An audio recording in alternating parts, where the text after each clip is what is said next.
ఇప్పుడు వ్యక్తిగతంగా సన్నిహితులకు మాత్రమే తెలిసిన విషయం. అది పబ్లిక్ డొమైన్‌లోనికి రాలేదు. ఇంకొకటి కూడా ఇంత దారుణంగా ఒక మనిషిని ఎవడు చంపగలడండి? అది సాధ్యమయ్యే పనేనా? ఎవరో కోపతాపంలో అంటారు ఒక మాట చంపేస్తా అని. అంటే చంపేస్తారా అని అనుకుంటాం గానీ, ఇంత దారుణంగా జరుగుతుందని ఊహిస్తామా? హ్మ్. మీరొకసారి గమనించండి.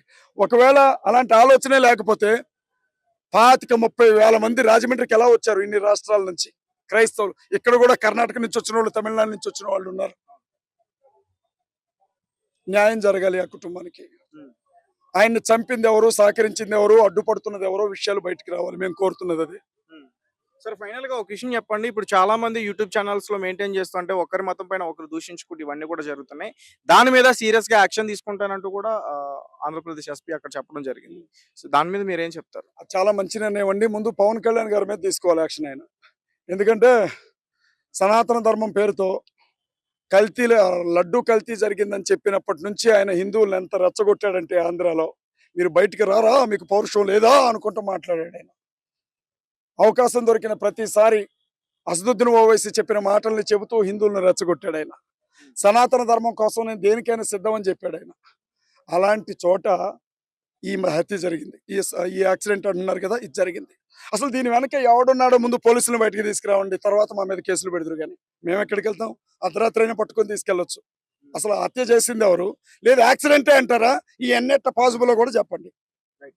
సరే ఇస్లాం మతానికి సంబంధించిన కొంతమంది వ్యక్తులు ప్రవీణ్ గారికి బెదిరించారు. మరి అవును. మీరు మీరు పర్టిక్యులర్‌గా వాళ్ళ పేర్లు మెన్షన్ చేసి ఎందుకు చెప్పట్లా? ఒక విషయాన్ని గమనించండి. ఇప్పుడు చాలా మంది కూడా మహమ్మద్ పాస్టర్స్ ప్రవక్త మాట్లాడారు. వినండి. మహమ్మద్ ప్రవక్త గారి గురించి కొన్ని అనుచిత వ్యాఖ్యలు వారి దృష్టిలో ప్రవీణ్ పగడాల గారు చేశారు అని కొంత వివాదం నడిచినప్పుడు ఆంధ్ర ప్రాంతంలో నెల్లూరుకి సంబంధించిన షమీ అనే ఒక వ్యక్తి పెద్ద ఎత్తున పాస్టర్ గారిని చంపుతానని బెదిరించినటువంటి వీడియోలు లీకే వచ్చాయి. ఆయనే అప్లోడ్ చేశాడు.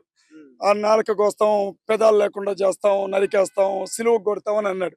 అయితే ఆయన నిన్న ఏమంటున్నాడు అని అంటే ఆయన ఆయన ఏం చెప్తున్నాడు అంటే మీరు అనుకున్నట్లుగా ఒకవేళ ఆయనే ఇచ్చేస్తుంటే ఆయన ఏమంటాడంటే నన్ను ముందు అరెస్ట్ చేసి తీసుకెళ్లి నా దగ్గర నుంచే ఇన్వెస్టిగేషన్ స్టార్ట్ చేయండి. నేనే తప్పు చేస్తుంటే నడు రోడ్లో ఉరిదీయండి. కోపతాపాలు ఒక మాట అన్నాం. అంతే తప్ప ప్రాణం తీయడానికి మేము మనుషులం, పశువులం కాదు అంటున్నాడు.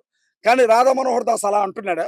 హమారా ప్రసాద్ అలా అంటున్నాడా? కరుణాకర్ సుగ్న అలా అంటున్నాడా? వీళ్ళు పండగలు చేసుకుంటున్నారు ఎందుకు? వీళ్ళు పండగలు చేసుకుంటున్నారు ఎందుకు? ప్రవీణ్ పగడాల గారితో ఆస్తి తగాదాలు ఉన్నాయా వాళ్ళకేమన్నా? పగిలింది పగడాలకని ఒక ఆడబిడ్డ. ఆడబిడ్డ వీధి కుక్క నాకు అర్థం కాల ఆవిడ.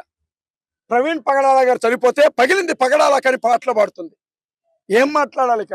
ఆడబిడ్డ అయిపోయింది ఏమన్నా అందామనంటే. మీకంత సంతోషం ఏంటి? మీ కళ్ళు చల్లబడితే ఏంటి సార్ చంపండి నన్ను కూడా. చంపండి. నన్ను చంపి మీ ధర్మాన్ని రక్షించుకోండి అప్పుడు. సనాతన ధర్మాన్ని రక్షించుకోండి. మీకు కూడా బెదిరింపు కాల్స్ వస్తున్నాయి, థ్రెటనింగ్ కాల్స్ వస్తున్నాయి కదా! ఒకటి కాదు వందలు. నా సెల్ ఫోన్ పోలీసులకు అప్పచెప్తాను. ఎప్పుడు ఏమంటే అప్పుడు. కనీసం ఒక రోజు వచ్చే కాల్స్ అన్ని అటెండ్ చేయమనండి. ఎంత భయంకరమైన కాల్స్ నేను భరిస్తున్నానో మీరే ఓపెన్ గా ఛానల్స్కి వచ్చి చెప్తున్నారు కదా నెక్స్ట్ అజయ్ బాబు అని. ఇంకా రహస్యంగా ఫోన్లలో చెప్పేదే ఉంది. ట్యాప్ చేయండి నా ఫోన్. ఎవడైనా ట్యాప్ చేయమని అడుగుతాడు ఆ సెల్ ఫోన్ ని. నా సెల్ ఫోన్ ని ట్యాప్ చేయండి గవర్నమెంట్ వాళ్ళు. ఎన్ని బెదిరింపు కాల్స్ వస్తున్నాయో మీకే అర్థమవుతుంది కదా. ఎంత చెప్పినా ఒక్క కానిస్టేబుల్ కూడా ఇదేంటని నన్ను అడగల. 3 రోజులుగా నేను ప్రవీణ్ అన్న చుట్టూ తిరగడమే సరిపోయింది. పోలీసులకు కంప్లైంట్ చేయాల.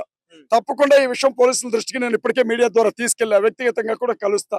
అప్పటికీ వారు పట్టించుకోకపోతే వాళ్ళు చంపుతానంటే అయితే చచ్చిపోం కదా. ఆత్మరక్షణ హక్కు అనేది ఒకటి ఉంది కదా. మమ్మల్ని మేము కాపాడుకోవడానికి ప్రయత్నం చేస్తాం. ఆ తర్వాత దేవుడే ఉన్నాడు. ఫైనల్‌గా ఒక విషయం చెప్పండి. ఇప్పుడు ఏం చేస్తారు ఇప్పుడు? చాలా మంది పాస్టర్స్ ఇక్కడికొచ్చారు. అసలు ఏం చేద్దామని? మీ ప్రధాన ఉద్దేశ్యం ఏంటి ఇప్పుడు? ఆవిడని బతకనివ్వండి దయచేసి. చేతులెత్తి దండం పెట్టి చెప్తా ఉన్నా. ప్రవీణ్ గారి భార్యను బతకనివ్వండి. ప్రవీణ్ గారి బిడ్డలను బతకనివ్వండి.